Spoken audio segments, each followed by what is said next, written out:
we look at the past, I would hope we can get inspired by looking at the craftsmanship and looking at the details and long to build better because we see beautiful things like this. We're going to talk now about design influences, right? And so, and what neoclassicism is, okay? And so I've got this this family tree, this family twig of architects and designers that kind of make up what neoclassicism is. Now, the 800-pound gorilla in this thing is this guy, Robert Adam. It's called Adamesque, okay? And so over here we have builders, okay? Samuel McIntyre, who we'll study. Asher Benjamin, probably the most famous guy. He wrote pattern books. He was, we're going to actually study him in the Greek Revival era. Even though his first book, 1796, his most famous books that are more Greek Revival, so we're going to talk about him there. On the architect front, right, Robert Adam is very famous, very well paid, very prestigious in England. Charles Bullfinch is the American version, okay? Very talented guy, very tragic guy, but the two architects who try to make it as a professional architect in America in the early 1800s are these two guys. Easy for me to say, Benjamin Latrobe and Charles Bullfinch. Benjamin, he is in Virginia and then in Baltimore. Built some very famous buildings there. He ends up working for the Capitol in Washington, D.C., overseeing the works. Charles Bullfinch takes his place. Okay, the guys that work under Latrobe, Robert Mills, Will Strickland, those guys end up doing a lot of the design work in D.C., the Washington Memorial, things like that. And then there's these weird guys like Thomas Jefferson and William Thornton. And so we're talking about, who drove design, right? It comes from a lot of different areas and a lot of different deals. There's still very influential English pattern books. James Gibbs' book from 1725 or 1740, maybe it's a little bit later, is what inspires Samuel McIntyre and much of his work, right? So all these guys are connected, right? Bullfinch and Samuel McIntyre know each other and work together. Bullfinch takes Latrobe's job in DC, is very influenced by how professional he was. Samuel McIntyre learns to draw by looking at Bullfinch's drawings, right? All these guys are learning from each other. Now, we talked about in the Georgian period that there really weren't plans, okay? Or the plans were kind of one sheet that was passed around. We don't have a lot of plans. In this period, we actually have a lot of plans. We have a lot of drawings with very refined drawings, right? Real careful details and real careful drawings of what these things should look like. So it's kind of interesting how all of these guys know each other, and this is kind of the cream of the crop as far as design goes, and we'll talk more about each one of them. Now, any questions about that? No? Neoclassicism, okay, we talked about that. That's what this is. Did I talk about the Grand Tours last time? The Grand Tour, okay, was what, men of high station and stuff like that went to in Europe. They would start in England. England's the most powerful country in the world at this time. These young men, it was a finishing school, and they would go to Paris. They would learn about courtly manners. They would learn about dress, perfumes, all this kind of French stuff. They would come down to Italy. They go to Milan. They go to Venice, okay, and Vicenza, where Palladio was. They go to Florence and Rome, and then down here is Naples, and then that little circle thing is Pompeii. So grand tours were things that guys went on. Thomas Jefferson went on a 3-week grand tour. One of the things he fell in love with was in France, and that's what was based on the state capital in Virginia, as well as Monticello. So he went on one. Bullfinch went on a grand tour where he went around traveling over Europe. So if you wanted to be a serious architect, if you wanted to be a serious designer, you had to come see Florence, Venice, Palladio, Rome, and see those things. So all these guys in the 18th century are doing that. Now, what happens is that down here in Pompeii, there's all these new discoveries taking place here. And one of the discoveries they find is Pompeii. Now, I don't know if you know the story of Pompeii, but basically that's Mount Vesuvius in the background. It basically explodes in 1,500 years ago. Have you ever seen these things? Okay, they're basically in the ash. When they were discovering Pompeii, they would dig down there and be these voids. And they're like, what are those voids? And so they filled the voids up with plaster, and they found that they were the human bodies. Okay, and it's thought that when the volcano blew up, that this heat of like 400 degrees just came rushing through the town, and that's why everybody's just kind of collapsed and falls down. And so literally they have dogs like tied up to the leash on the next to the house. They have women with their children. It's just kids playing and falling down. It's just everything was stopped in time when this volcano burst. Well, what happened was the whole town got covered in ash and disappeared. Just from the face of the earth, just disappears. Well, if you remember that this is right near Naples, and when the king of Naples was actually trying to get a spa for himself or one of his villas, they discovered Pompeii.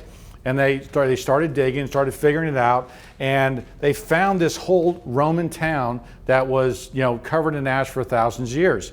And so they began to look at it and go, oh my gosh, and realized that what they had been studying in Rome and the things that they had been practicing probably weren't accurate, okay? And so they started going, you know what? All those moldings, all those details we've been copying and putting on the interior of our houses, those are really exterior moldings. And it's really interior moldings that should be much different than the exterior moldings. And so when I talked earlier about Georgian moldings being big and beefy, it's because they were copying more exterior moldings than interior moldings. And so what you find when you go through this is this kind of coloring and this kind of detail. And so Robert Adam, he was on a 5-year grand tour, okay? He took this very seriously. Hi. Hello. Welcome. And so he goes down to Pompeii to check this thing out, and he begins to see details like this, right? He sees the colors, right? The reds, greens, oranges, pinks, and he sees walls like this, and he's like, oh, that's what they did, okay? So as England at the time thought that they were the new Rome, right? And so they had to inherit this Roman, this world conquering attitude, and so their houses needed to be, this Roman model. And so this changes everything. So this is what the reason why they look at these, why those designs and why his stuff ended up looking so crazy is because he's looking at details like this. This is a bath in Pompeii. I don't know how many pictures I have, but you see some of the blues and the pinks and some of this, this modeling and decoration that's taken place here. And you're going to see almost this exact kind of thing, this kind of detail, all of these little, each motif, right? Each little design thing becomes an inspiration point for how they decide to design later. So he's the one who goes to Pompeii, and Pompeii is just kind of newly discovered. And they go, he was the son of an architect, so he came from a design tradition. Like I said, this 5-year grand tour. He goes back to London, and it just creates an incredible stir. He writes this book. And by the way, I'll announce all my books now. There's probably 5 or 6 key books. Will you go get that building craftsman book on my desk? There's 5 or 6 key books that kind of make up this talk. One is the Winter Tour book. If you want to understand the difference between Georgian federal rooms, it's back there. It's for sale. That's a really good book of American cross-section of federal and Georgian rooms. That's a really good book to look at. When we talk about Samuel McIntyre, there's 2 books. There's a book by Fisk-Kimball, and then there's this book. And then this is a reprint of Robert Adams' book, The Works of Robert and James Adams. And I'll show you some of these pictures he's gotten here because they're crazy. But all of this detailing, all of that, you can almost see where it came from and kind of what he was doing there and where he got his design ideas. I think there's interior pictures. But this kind of detailing almost came directly from, that kind of stuff right up there in the corner, right? Where you can see these designs and these layouts and all the intricacy of this kind of stuff all comes from, okay, this is a complete departure Yeah, that one. A complete departure from what they had been designing, what they had been doing. No, this one, thanks. And then this is, if you want to understand what building was like in America in that 18 period, this is called Making Houses, Builders in Philadelphia, 1790 to 1850. Fascinating book about how craft worked, how speculation worked, and all these different things. And so that's my bibliography. Back to Robert Adam. He's very influential. Okay, he has the court with the king. His designs. The whole period is oftentimes called Adamesque. It isn't called that here. We call it the federal style, but it is. He's the major influence. And so we're just going to look at some of the details and some of the things that he was doing. This is one of the ones from his book. This is the way it was executed at the Sign House.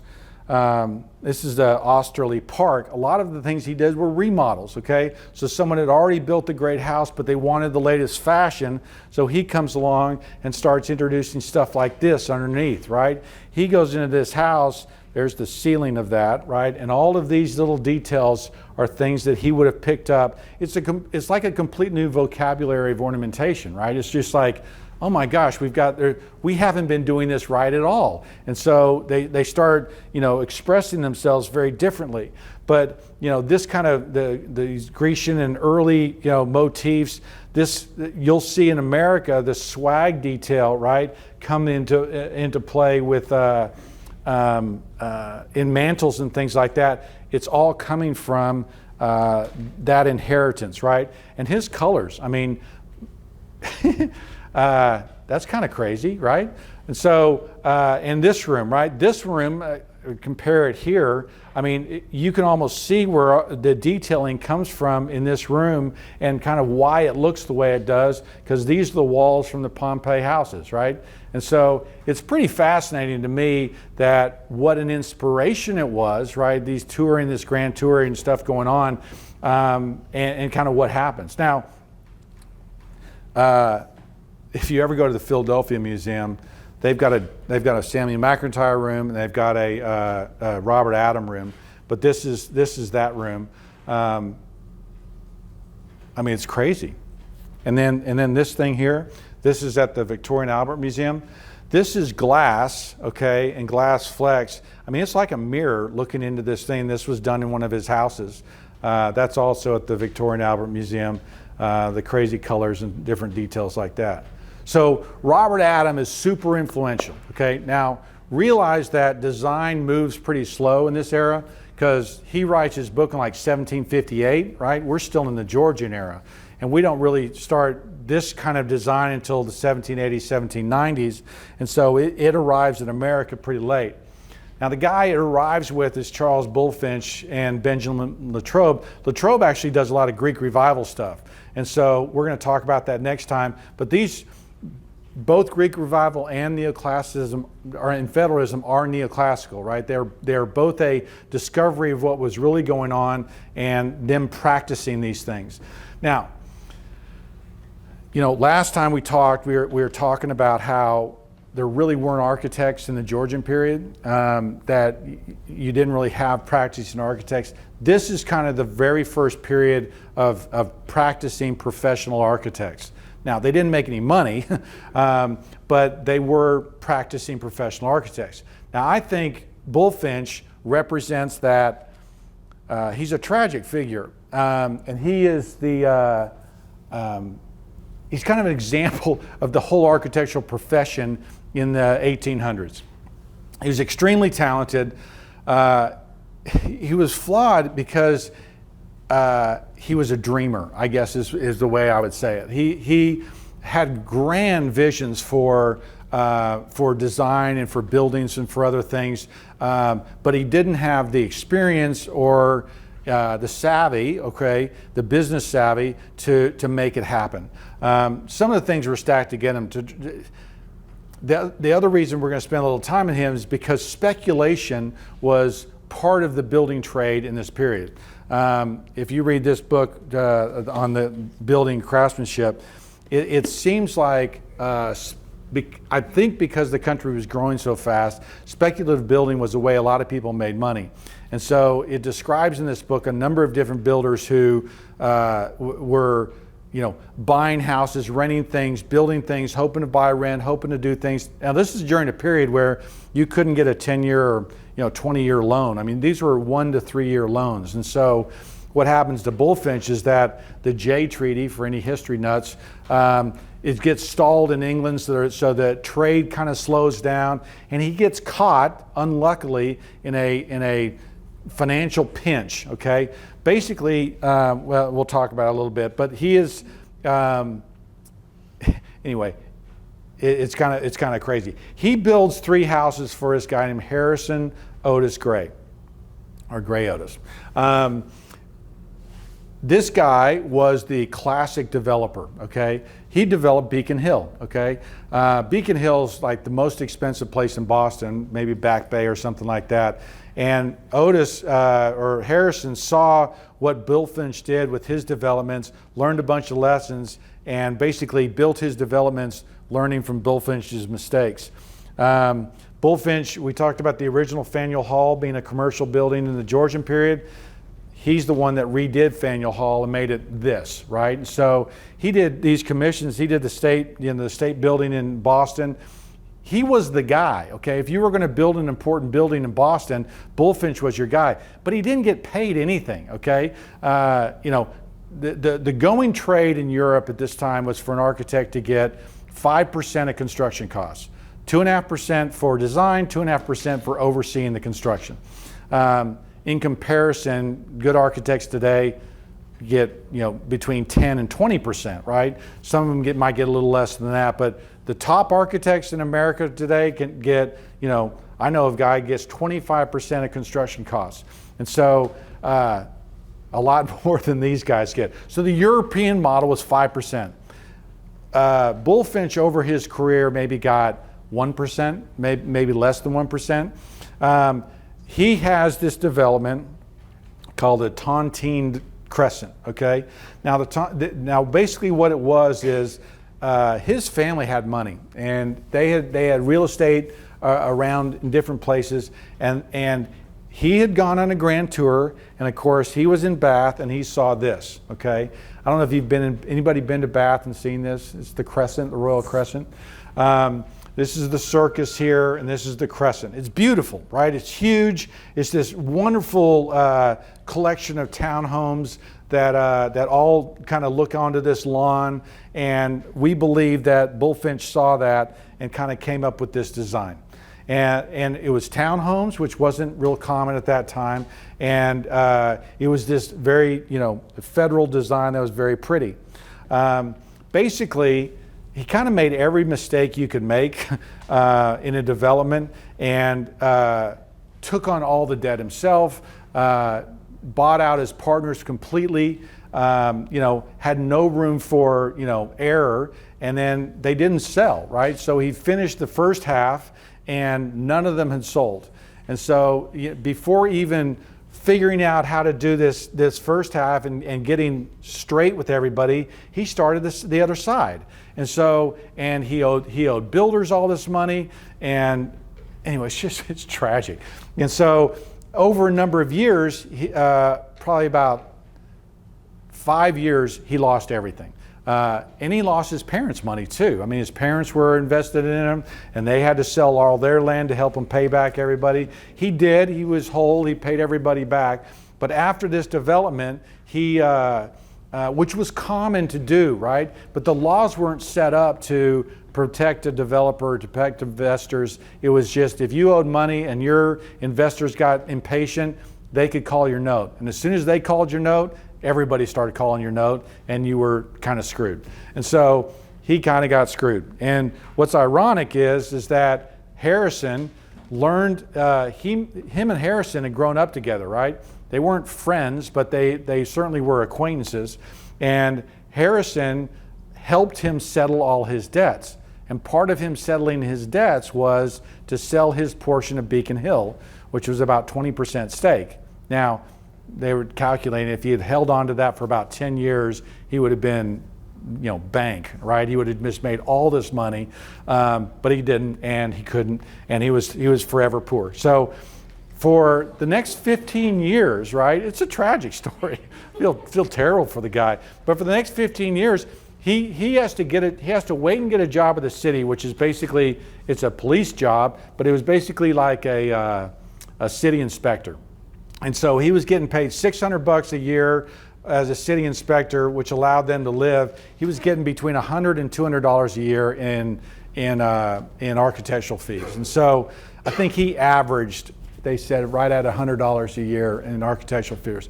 Luckily, in the 1815, he got hired to go to Washington and become the surveyor of works for the Capitol.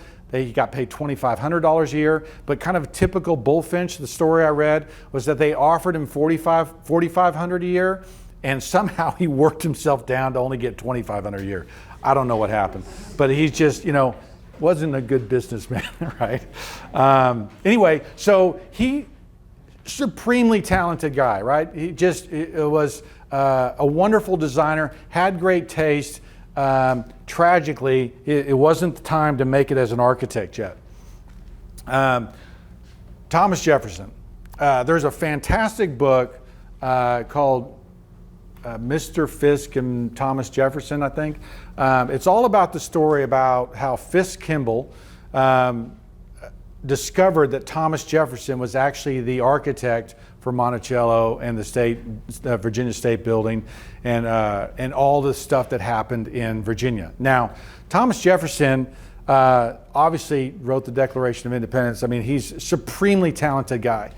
At the same time, I would call him today this pro-consumer. Okay, we call today a pro-consumer someone who is he's a professional consumer. They understand they do all the research. We worked for one right when geothermal was coming out. She knew more about geothermal than the geothermal expert, right? And she just had read, had researched, had done all this stuff.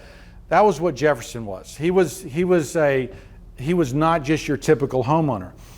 Monticello took like 47 years to build, okay? It was a long project. Remember, he goes to Paris, he's the ambassador for a long time. But he was a micromanager, like a homeowner, right? It was said that his workmen wouldn't nail nails into the board because they didn't want him to show up and go, no, we got to pull that out and do it again, right? He had nailing patterns that he wanted them to do on their boards, and so he was that kind of micromanager, part of the reason why it took so long to build. But he was supremely competent. He went on a 3-week grand tour, okay? So typical Jefferson fashion, he was very busy and he didn't have a lot of time, but he did travel and do a mini grand tour and saw some of the Roman buildings and things like that, and ended up designing things. Monticello went through 2 design phases, and the design that we have today is after his travels and things like that. The story is that he elevated the quality of building. There's a famous letter he wrote in 1780 saying, there is nobody around here that knows how to build with any kind of design or any kind of quality. And by 1820, the legacy that he leaves is there's 5 or 6 or 7 great builders in Virginia, in that area, who have learned how to build because Thomas Jefferson basically taught them how. This is Monticello. UVA campus is down there. He built it so they could see UVA. This is the rotunda. This is the back side. We're on the non-lawn side. Here's Monticello, right? Thomas Jefferson said a number of times that Palladio is my Bible. What he meant by that is that whenever it came to building, he had a mini copy, like a pocket copy of Palladio, and he had numerous big copies.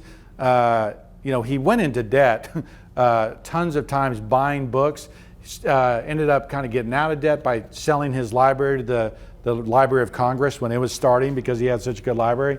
But he had numerous copies of Palladio, and so you look at this and go, well, that doesn't look like a Palladian villa. There's a drawing in this hall, I think his name is Jackson, where it shows, and if you've been to Monticello, you know that there's this work level down here.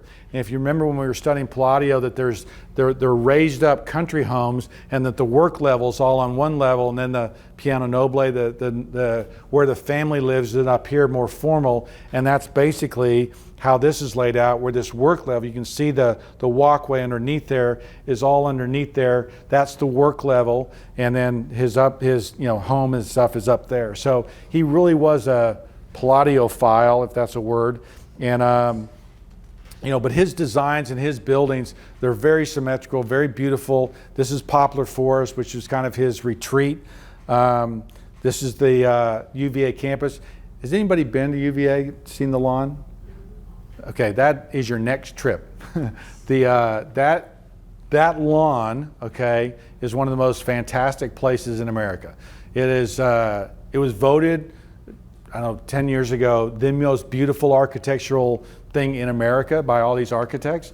It's a magical space. And basically what he's done is he's got these houses where it's called the Academial Village, and he has all these houses where the faculty lived and taught, and then in between are all these dorm rooms where people live. Now the rooms are really small. I mean, they're like 15 by 12. There's no bathrooms in them. There's a little fireplace. You have to go to the bathroom. You actually have to go out back into these bathrooms where these bathrooms are. But it's very prestigious. Your senior year, you get chosen to live into these original houses. And I mean, it's just magical. The houses are beautiful, the symmetry, the proportion. It's a magical space, and you need to go there if you haven't been there. But that was his invention, right? And so many schools since then have copied this. SMU, right over there, they have a very similar thing where they've got this main building and then the houses that line the side. And so a number of things have copied this. It was genius in conception, right? And Thomas Jefferson is basically a homeowner. He's not a professional builder. He loved design, but it speaks to how talented he was and what he did. Here you see a little bit more Palladian design, right? Again, this doesn't look federal, right? This is, Jeffersonian classicism, but you see that main body, the wings on either side, laid out very much like Palladio. This almost looks more like Greek Revival, right? And so, but this is Jeffersonian architecture and part of his genius.